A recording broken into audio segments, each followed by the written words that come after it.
Bapak Junedi ini bingkisan Hari Buruh Internasional. Terima dan doakan.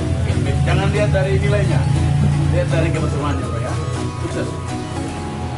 Bapak ini sedikit bingkisan Hari Buruh dari SBSI. Terima ini salam hormat untuk keluarga. Jangan lupa doakan kami ya. Hari Buruh Internasional dari SBSI ya.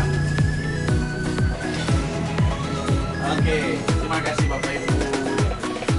Atas nama pimpinan Konfederasi Serikat Buruh Sejahtera Indonesia, saya Dimas Tuan Masya dan Sekretaris Ibu Ana Watman Lucy, Bendara Roselin Muskita, mengucapkan terima kasih banyak terhadap kegiatan Persatuan Buruh yang telah digelarkan kemarin tanggal 1 Mei 2024 ini membuktikan bahwa Persatuan Buruh sudah mulai disatukan untuk berjuang demi kemasyarakatan di Maluku.